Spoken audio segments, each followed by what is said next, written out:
1 Samuel അദ്ധ്യായം 24. സാവൂളിനെ വെറുതെ വിടുന്നു. ഫിലിസ്ത്യരെ തുരത്തിയതിനു ശേഷം മടങ്ങി വന്നപ്പോൾ ദാവീദ് എൻഗേദിയിലെ മരുഭൂമിയിലുണ്ടെന്ന് സാവൂളിന് അറിവ് കിട്ടി. ഉടനെ അവൻ ഇസ്രായേല്യരിൽ നിന്ന് തെരഞ്ഞെടുത്ത 3000 പേരെ കൂട്ടിക്കൊണ്ട് ദാവീദിനെയും അനുചരന്മാരെയും അന്വേഷിച്ച് കാട്ടാടിൻ പാറകളിലേക്ക് പോയി. അവൻ വഴിയരികിലുള്ള ആലകളിലെത്തി അവിടെ ഒരു ഗുഹയിൽ വിസർജനത്തിനായി കടന്നു. അതേ ഗുഹയുടെ ഉള്ളറകളിലായിരുന്നു ദാവീദും അനുയായികളും ഒളിച്ചിരുന്നത്. ദാവീദിനോട് അനുയായികൾ പറഞ്ഞു, ഞാൻ നിന്റെ ശത്രുവിനെ നിന്റെ കയ്യിൽ ഏൽപ്പിക്കും, നിനക്കിഷ്ടമുള്ളത് അവനോട് ചെയ്യാം എന്ന് കർത്താവ് അങ്ങയോട് പറഞ്ഞിരുന്ന ആ ദിവസം ഇതാണ്. ദാവീദ് എഴുന്നേറ്റ് സാവൂളിൻ്റെ മേലങ്കിയുടെ അറ്റം പതുക്കെ മുറിച്ചെടുത്തു. അതോർത്ത് അവൻ പിന്നീട് വ്യസനിച്ചു. അവൻ അനുയായികളോട് പറഞ്ഞു, എൻ്റെ യജമാനെതിരെ കൈ ഉയർത്താൻ അവിടുന്ന് ഇടവരുത്താതിരിക്കട്ടെ, എന്തെന്നാൽ അവൻ കർത്താവിൻ്റെ അഭിഷിക്തനാണ്. ഇങ്ങനെ പറഞ്ഞു ദാവീദ് തൻ്റെ അനുയായികളുടെ മേൽ നിയന്ത്രണം ചെലുത്തി. സാവൂളിനെ ആക്രമിക്കാൻ അനുവദിച്ചില്ല. സാവൂൾ ഗുഹയിൽ നിന്നിറങ്ങി തൻ്റെ വഴിക്ക് പോയി. ദാവീദും ഗുഹയിൽ നിന്ന് പുറത്തിറങ്ങി, എൻ്റെ യജമാനനായ രാജാവേ എന്ന് സാവൂളിനെ പുറകിൽ നിന്ന് വിളിച്ചു.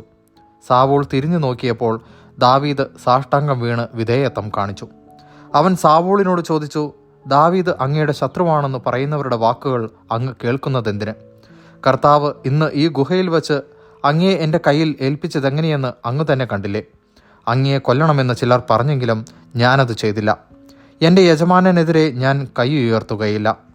അങ്ങ് കർത്താവിൻ്റെ അഭിഷിക്തനാണെന്ന് ഞാൻ അവരോട് പറഞ്ഞു. എൻ്റെ പിതാവേ, ഇതാ ഞാൻ എൻ്റെ കയ്യിൽ അങ്ങയുടെ മേലങ്കിയുടെ ഒരു കഷ്ണം. ഞാൻ അതിൻ്റെ അറ്റം മുറിക്കുകയും അങ്ങയെ കൊല്ലാതിരിക്കുകയും ചെയ്തതിനാൽ ഞാൻ ദ്രോഹിയോ തെറ്റുകാരനോ അല്ലെന്ന് അങ്ങ് തിരിച്ചറിഞ്ഞാലും. ഞാൻ അങ്ങയ്ക്കെതിരെ തെറ്റ് ചെയ്തിട്ടില്ല.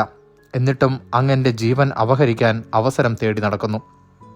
നാം ഇരുവർക്കുമിടയിൽ കർത്താവ് ന്യായം വിധിക്കട്ടെ. കർത്താവ് എനിക്ക് വേണ്ടി അങ്ങയോട് പ്രതികാരം ചെയ്യട്ടെ. എൻ്റെ കരം അങ്ങയുടെ മേൽ പതിക്കുകയില്ല. ദുഷ്ടത ദുഷ്ടനിൽ നിന്ന് പുറപ്പെടുന്നുവെന്നാണല്ലോ പഴമൊഴി. അങ്ങയുടെ മേൽ എൻ്റെ കൈ പതിക്കുകയില്ല. ആരെ തേടിയാണ് ഇസ്രായേൽ രാജാവ് പുറപ്പെട്ടിരിക്കുന്നത്? ആരെയാണ് അങ്ങ് അനുധാവനം ചെയ്യുന്നത്?